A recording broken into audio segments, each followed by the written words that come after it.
Welcome সবাইকে classmate 24 YouTube চ্যানেলে UGC net এবং ডাব্লিউবি শেড 2026-এর প্রস্তুতির লিটারারি স্কুলস এবং মুভমেন্টের আজকের ক্লাস নাম্বার 28-এ আমরা আলোচনা করব ফিউচারিজম নিয়ে। আশা করছি এর আগের ক্লাসগুলো সবাই ভালোভাবে ফলো করেছো। যদি না করে থাকো অবশ্যই দেখে নেবে। প্রত্যেকটি ক্লাস আমি একটা সিঙ্গেল প্লেলিস্টে দিয়ে দিচ্ছি, তাহলে তোমাদের আগামী পরীক্ষার প্রস্তুতিতে ভীষণই হেল্প হবে। Net set, WB, SLST, upper primary, PSC, মাদ্রাসা সার্ভিস কমিশন ইত্যাদি বিভিন্ন কম্পিটিটিভ এক্সামের জন্য আমার বিশেষ পেইড মান্থলি মেম্বারশিপ ব্যাচ রয়েছে। তোমরা চাইলে সেই ব্যাচগুলো পারচেস করতে পারো, যেখানে খুব স্বল্প মূল্যে তোমরা এই রকম প্রত্যেকটি পরীক্ষার জন্য কিন্তু ফুললি প্রিপারেশনের ব্যাচ পেয়ে যাচ্ছ, যেখানে ফুল সিলেবাস বেসড সমস্ত গুরুত্বপূর্ণ ক্লাসেস থাকবে, প্রশ্ন উত্তরের ডিসকাশনের ক্লাস থাকবে, সঙ্গে থাকবে ওয়ান লাইনার ডিসকাশনের ক্লাসও। পাশাপাশি এই সমস্ত এক্সামের full syllabus based notes, one liners এবং এমসিকিউ সহ প্রশ্ন উত্তরের প্র্যাকটিস সেট পেতে হলে তোমরা সরাসরি আমার ডিসক্রিপশন বক্সে দেওয়া এই হোয়াটসঅ্যাপ নাম্বারে কন্ট্যাক্ট করেও ফুল সিলেবাস বেসড এই সমস্ত নোটসগুলি পারচেস করতে পারো। All notes, one liners and practice set আর চার্জেবল। এবং আজকের ক্লাসের এই পিডিএফটি পেতে হলে পাশাপাশি নেট এবং সেট সংক্রান্ত বা যে কোনো কম্পিটিটিভ এক্সাম সংক্রান্ত যে কোনো ধরনের কোয়ারি থাকলে তোমরা সরাসরি আমার টেলিগ্রাম গ্রুপ এবং আমার হোয়াটসঅ্যাপ চ্যানেলটাও ফলো করে নিতে পারো। সব কিছুর লিঙ্কই আমি এই ভিডিওর ডিসক্রিপশন বক্সে উল্লেখ করে দিচ্ছি, তাই যারাই নতুন কাইন্ডলি চ্যানেলটা সাবস্ক্রাইব করে নেবে এবং চ্যানেলটা ফলো করে বেল আইকনটা প্রেস করতে ভুলবে না, তাহলে পরবর্তী ক্লাসের নোটিফিকেশন সহজেই তোমাদের কাছে পৌঁছে যাবে। তো ফিরে আসছি আজকের আলোচনাতে। দেখো, সবার প্রথমে আমরা জানবো ফিউচারিজম। দেখো, ফিউচারিজম হচ্ছে 20th সেঞ্চুরির শুরুর দিকের একটা প্রথা বিরোধী একটা লিটারারি এবং আর্টিস্টিক এবং সামাজিক মুভমেন্ট। ঠিক আছে, অ্যাভান্ট গ্রেড লিটারারি, আর্টিস্টিক এবং সোশ্যাল মুভমেন্ট আমরা এটাকে বলতে পারি। এবং এই মুভমেন্টের উৎপত্তি কোথায় হয়েছিল? ইটালিতে। এটা অতীতের সমস্ত সেই ঐতিহ্যবাহী শিল্পকলা এবং চিন্তাভাবনাকে তীব্রভাবে প্রত্যাখ্যান করেছিল। এর পরিবর্তে আধুনিক প্রযুক্তি, গতি, শিল্পায়ন এবং সেই ইউথকে এটা উদযাপিত করেছিল। বোঝা গেছে? এই যে মুভমেন্ট, এর প্রতিষ্ঠাতা এবং এর যে ম্যানিফেস্টো, সেগুলো নিয়েও আলোচনা করব। তবে সবার আগে জেনে নেব হিস্টোরিক্যাল কনটেক্সট এবং জেনেসিস। দেখো, ফাউন্ডার হিসেবে আমরা এখানে কাকে পাচ্ছি? ফিউচারিজমের প্রতিষ্ঠাতা হচ্ছে ফিলিপ্পো টমাসো মারিনেত্তি, যিনি ছিলেন একজন ইতালীয় কবি এবং লেখক। মারিনেত্তি মূলত বিংশ শতাব্দীর ইউরোপীয় আধুনিকতাবাদের অন্যতম একজন চরমপন্থী আর প্রথা বিরোধী মুখ ছিলেন। এবং এই যে মুভমেন্ট, এর সূচনা বা লঞ্চ কখন হয়? এই মুভমেন্টটা অফিসিয়ালি বা প্রাতিষ্ঠানিকভাবে আত্মপ্রকাশ করে 1909 সালের 20 ফেব্রুয়ারি। দেখো, এই মুভমেন্টের মূল যে ম্যানিফেস্টো, সেটা কি? The manifesto of futurism. এটা প্রকাশিত হয়েছিল ফ্রান্সের বিখ্যাত সংবাদপত্র লে ফিগারোতে। বোঝা গেছে? এই মুভমেন্টের উৎপত্তি ইটালিতে হয়েছিল, কিন্তু এই যে ম্যানিফেস্টোটা প্যারিসের বহুল প্রচারিত ফরাসি সংবাদপত্রে প্রকাশিত করার উদ্দেশ্য ছিল এটাকে একটা আন্তর্জাতিক রূপ দেওয়া। এবং কালচারাল রেবেলিয়ন বা সাংস্কৃতিক বিদ্রোহ। দেখো, ফিউচারিস্টরা অতীতের সমস্ত ঐতিহ্যবাহী সাংস্কৃতিক প্রতিষ্ঠান যেমন মিউজিয়াম, লাইব্রেরি ইত্যাদি ধ্বংস করার দাবি জানিয়েছিল। তারা সেই চিরাচরিত প্রাতিষ্ঠানিক ঐতিহ্যগুলোকে কবরস্থান হিসেবে দেখত। মানে সহজ ভাষায় বলতে গেলে তাদের মতে লাইব্রেরি, মিউজিয়ামে সেই মৃত অতীতকে সংরক্ষণ করে রাখা যে হচ্ছে, সেটা নতুন প্রজন্মকে নতুন করে ভাবার আর আধুনিক হওয়ার পথটাকে তাদের অবরুদ্ধ করে দেয়। তাই এগুলোর কোনো প্রয়োজন নেই। ঠিক আছে, মারিনেত্তির এই ম্যানিফেস্টোতে একটা বিখ্যাত উক্তি আমাদের প্রায় মনে রাখতে হবে: we want to glorify war, the only hygiene of the world. ঠিক আছে, এছাড়াও আমরা এক্ষেত্রে এর সাথে কিন্তু ফ্যাসিবাদের সংযোগও দেখতে পাই। ইটালিতে এই ফিউচারিজম মুভমেন্টটা পরবর্তীকালে রাজনৈতিকভাবে একটা বড় ভাবাদর্শের সাথে গভীরভাবে যুক্ত হয়েছিল। ঠিক আছে, বেনিতো মুসোলিনির সেই ফ্যাসিবাদের সাথে। এছাড়াও মারিনেত্তি তার পরবর্তী টেক্সটগুলোতে কবিতার লাইন থেকে সমস্ত ভার্বের নির্দিষ্ট একটা ক্রম এবং সেই যে পাংচুয়েশন মার্কগুলো, এগুলো বর্জনের ডাক দেন, যেটাকে বলা হয় ওয়্যারলেস ইমাজিনেশন। বোঝা গেছে? তাহলে ফাউন্ডার পেলাম, এর যে সূচনা কখন হয়েছিল বা লঞ্চ, সেটা পেলাম, ম্যানিফেস্টো পেলাম, কালচারাল রিবেলিয়ন সম্পর্কে জানলাম। এরপরে আমরা এই যে ফিউচারিজম, এর কোর প্রিন্সিপালস এবং অ্যাস্থেটিক্সগুলো নিয়ে আলোচনা করব। দেখো, দ্য বিউটি অফ স্পিড, গতির সৌন্দর্য। ফিউচারিস্টরা গতি বা বেগ এবং বৈজ্ঞানিক প্রযুক্তিগত সেই অগ্রগতিকে সর্বোচ্চ অগ্রাধিকার দিয়েছিলেন। তাদের মতে একটা আধুনিক রেসিং কার প্রাচীন গ্রিক ভাস্কর্যের চেয়েও অনেক বেশি সুন্দর। তো ম্যারিনেত্তি তার এই ম্যানিফেস্টোতে সুনির্দিষ্টভাবে গ্রিক ভাস্কর্যের উল্লেখ করেছিলেন।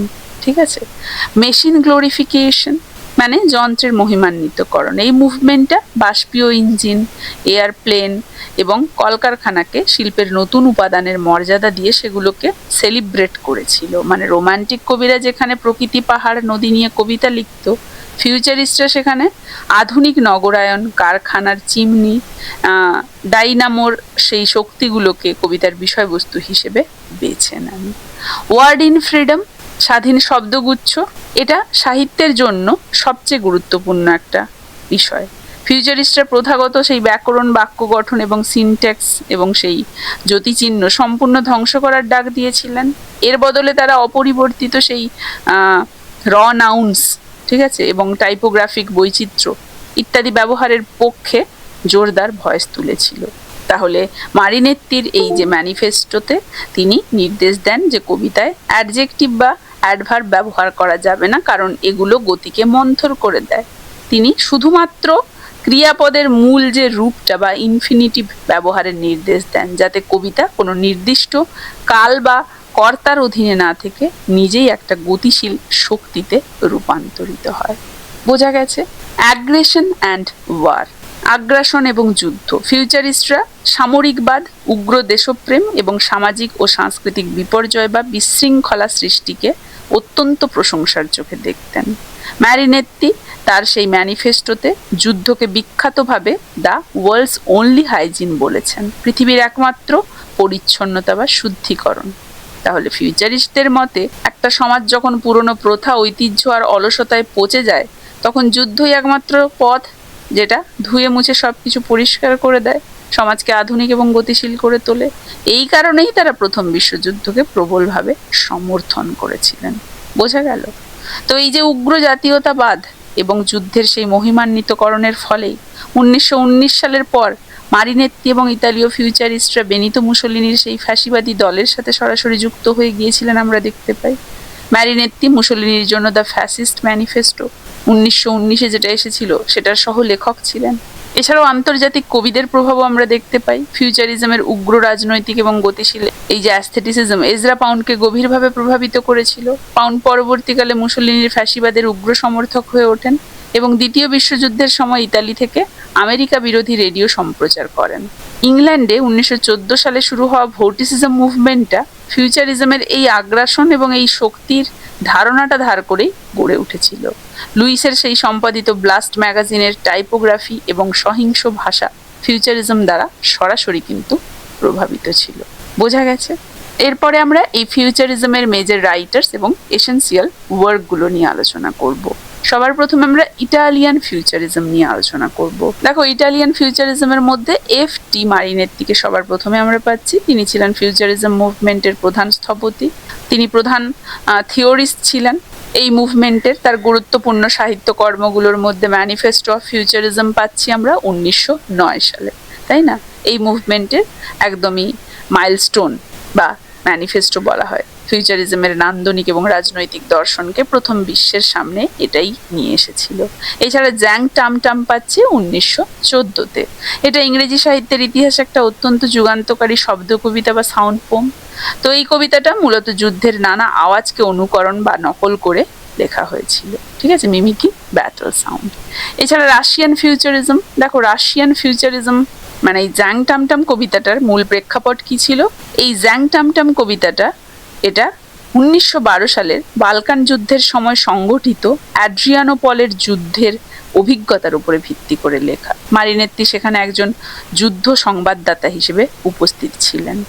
এছাড়া এই কবিতাটাতে প্রথাগত লাইনগুলোর বদলে কিন্তু বিভিন্ন আকারের ফন্ট, বোল্ড টেক্সট, পৃষ্ঠার নানা কোণে শব্দ ছড়িয়ে দিয়ে যুদ্ধের সেই কামান, বোমাবাজির আওয়াজকে, এই যে জ্যাং টাম এই সমস্ত আওয়াজকে চাক্ষুষ এবং শ্রুতিগতভাবে ফুটিয়ে তোলা হয়েছিল। এটা ফিউচারিস্টদের ওয়ার্ড ইন ফ্রিডমের শ্রেষ্ঠ ব্যবহারিক উদাহরণ আমরা বলতে পারি। এছাড়া রাশিয়ান ফিউচারিজম, দেখো রাশিয়ান ফিউচারিজমে আমরা সবার প্রথমে যার নাম দেখতে পাবো তিনি হচ্ছেন ভ্লাদিমির মায়াকোভস্কি। ইতালীয় ফিউচারিজম দ্বারা অনুপ্রাণিত হয়েছিল এটা। তবে রাশিয়ান ফিউচারিজম সম্পূর্ণ নিজস্ব অ্যাস্থেটিসিজম এবং রাজনৈতিক দর্শনের উপরে ভিত্তি করে গড়ে উঠেছিল। তারা ইতালীয়দের মতো শুধুমাত্র যন্ত্র বা গতির অন্ধ অনুকরণ করেননি, তারা ভাষার অভ্যন্তরীণ পুনর্গঠনের উপরে বেশি জোর দিয়েছিলেন। আমরা ভ্লাদিমির মায়াকোভস্কিকে দেখতে পাচ্ছি, রাশিয়ান ফিউচারিজম মুভমেন্টের একজন নেতা, প্রধান মুখ ছিলেন তিনি, এবং তার a slap in the face of public taste যেটা এসেছিল 1912-তে, এটাকে রাশিয়ান এই ফিউচারিজমের ম্যানিফেস্টো বলা হয়, তাই না? ডেভিড বার্লিউক, আলেকজান্ডার ক্রুচেনিক এবং ভেলিমির খালেভনিকভ যৌথভাবে এটা লিখেছিলেন। এছাড়া তার আ ক্লাউড ইন ট্রাউজার্স পাই আমরা 1915 সালে। মেজর পোয়েটিক ওয়ার্ক, মায়াকোভস্কির লেখা 4টা খণ্ডের একটা দীর্ঘ রূপক কবিতা, যেটা রাশিয়ান ফিউচারিস্ট কাব্যের অন্যতম সেরা নিদর্শন ছিল, এবং এটা প্রেম, শিল্প, বিপ্লব এবং ধর্মের সেই প্রথাগত ধারণাকে একদমই ধূলিসাৎ করে দিয়েছিল, মানে বুড়ো আঙুল দেখিয়েছিল। এছাড়াও আমরা দ্বিতীয়ত ভেলিমির খলেভনিকভকে দেখতে পাবো। তিনি ছিলেন এই মুভমেন্টের অন্যতম প্রধান কবি, ভাষাতাত্ত্বিক গবেষক। যুগান্তকারী সৃষ্টি হিসেবে তার আমরা জাউম পাবো, ঠিক আছে? খালেভনিকভ এবং আলেকজান্ডার ক্রুচেনিভ যৌথভাবে 1913 সালে জাউম নামক একটা সম্পূর্ণ পরীক্ষামূলক ভাষার সৃষ্টি করেন। তো এই জাউমটা কি? দেখো, রুশ শব্দ জেড এ জা, যেটার অর্থ হচ্ছে ছাড়িয়ে বা বিয়ন্ড, এবং বা ইউএম এর অর্থ হচ্ছে মাইন্ড বা মন, এবং এই দুটো থেকেই এই যে নিওলজিজম বা নতুন শব্দের উৎপত্তি হয়েছে, যেটার অর্থ হচ্ছে ট্রান্সলেশনাল ল্যাঙ্গুয়েজ বা মনের এবং যুক্তির অতীত ভাষা। এটা এমন এক ধরনের কবিতা যেখানে শব্দের সেই প্রথাগত বা ব্যাকরণগত কোনো অর্থ থাকে না, শুধুমাত্র শব্দের নিজস্ব ধ্বনি বা মূল যে ধাতু রুট সাউন্ডের উপরে ভিত্তি করেই সেই কবিতাটা তৈরি হয়। বোঝা গেছে? রাশিয়ান ফিউচারিস্টদের একটা প্রধান গোষ্ঠী ছিল যারা নিজেদেরকে হালিয়া নামে ডাকতো। চিত্রকলা এবং কবিতার এই যে মিশ্রণটিকে অনেক সময় আমরা কিউবো ফিউচারিজমও বলি। ইতালীয় ফিউচারিজম যেখানে মুসোলিনির উগ্র ফ্যাসিবাদের সাথে জড়িয়ে পড়েছিল, রাশিয়ান ফিউচারিজম সেখানে 1917 সালের রুশ সমাজতান্ত্রিক বিপ্লব এবং বলশেভিক ভাবাদর্শের সাথে ওতপ্রোতভাবে যুক্ত হয়েছিল। পরবর্তীকালে জোসেফ স্টালিন মায়াকোভস্কিকে সোভিয়েত যুগের সেরা, সবচেয়ে প্রতিভাবান কবি বলে অভিহিত করেন। বোঝা গেছে? এছাড়া অ্যাংলো আমেরিকান কানেকশন, দেখো, ইতালীয় বা রাশিয়ান ফিউচারিজমের মতো ইংল্যান্ড বা আমেরিকায় সরাসরি কোনো বড় ফিউচারিস্ট গ্রুপ তৈরি না হলেও এই নান্দনিকতা কয়েকজন বড় আধুনিকতাবাদী কবিকে কিন্তু গভীরভাবে নাড়া দিয়ে উঠেছিল। তাদের মধ্যে আমরা মিনা লয়কে দেখতে পাচ্ছি। তিনি ছিলেন ইংরেজ বা ব্রিটিশ আধুনিকতাবাদী নারী কবি, চিত্রশিল্পীও ছিলেন তিনি, আবার অন্যদিকে নাট্যকারও ছিলেন। তিনি কিছুকাল ইতালির ফ্লোরেন্সে কাটিয়েছিলেন এবং সেখানে সরাসরি ফিউচারিস্ট কবিদের সংস্পর্শে তিনি আসেন। তার প্রধান সাহিত্যকর্মের মধ্যে ফেমিনিস্ট ম্যানিফেস্টো পাই 1914 সালে এসেছিল। মিনালয়ের লেখা একটা অত্যন্ত বৈপ্লবিক নারীবাদী ম্যানিফেস্টো। এটা মূলত ইতালীয় ফিউচারিজমের অন্তর্নিহিত নারী বিদ্বেষ বা সেই লিঙ্গ বৈষম্যের বিরুদ্ধে একটা তীব্র প্রতিক্রিয়া বা জবাব ছিল। মারিনেত্তি তার 1909 সালের ফিউচারিস্ট ম্যানিফেস্টোতে সরাসরি লিখেছিলেন, we want to glorify contempt for women, মানে আমরা নারীকে অবজ্ঞা বা ঘৃণা করাকে মহিমান্বিত করতে চাই। তো মারিনেত্তির এই যে চরম নারী বিদ্বেষী দর্শনের তীব্র প্রতিবাদ জানিয়ে মিনালয় তার সেই ম্যানিফেস্টোতে নারীদের সামাজিক এবং যৌন স্বাধীনতার দাবি তোলেন, এবং তিনি ঘোষণা করেন যে পুরুষতান্ত্রিক সমাজে নারীদের অবস্থান সংস্কার করার আংশিক চেষ্টা কিন্তু অর্থহীন, এর জন্য সম্পূর্ণ ধ্বংসাত্মক পুনর্গঠন প্রয়োজন। আংশিক করে লাভ কি, তাই না? তাহলে অ্যাংলো আমেরিকান কানেকশন আমরা দেখতে পেলাম বিখ্যাত অ্যাংলো আমেরিকান কবি মিনালয়ের সেই ম্যানিফেস্টো দ্বারা। তাহলে এই যে ফিউচারিজম, এর সময়কাল বললে আমরা বলবো এই মুভমেন্টটা 1909 সালে শুরু হয়েছিল। এটা ইংরেজি সাহিত্যের বিখ্যাত ইমেজিজম বা ইমাগিজম মুভমেন্টেরও আগে শুরু হয়, মানে প্রিসিডেজ ইমাগিজম বা ইমেজিজম। এই মুভমেন্টটার উৎপত্তি এবং প্রাথমিক বিকাশ ইতালিতে ঘটেছিল। পরবর্তীকালে রাশিয়ার সাহিত্য এবং শিল্পকলাকে এটা গভীরভাবে প্রভাবিত করেছিল। আর এর মূল উত্তরাধিকারীরা কারা ছিল? ফিউচারিজম সরাসরি 20th সেঞ্চুরির আরও 3টে গুরুত্বপূর্ণ মডার্নিস্ট এবং প্রথাবিরোধী মুভমেন্টকে অনুপ্রাণিত করেছিল। কি কি? ডাডাইজম, সারিলিজম এবং ব্রিটিশ ভোর্টিসিজম।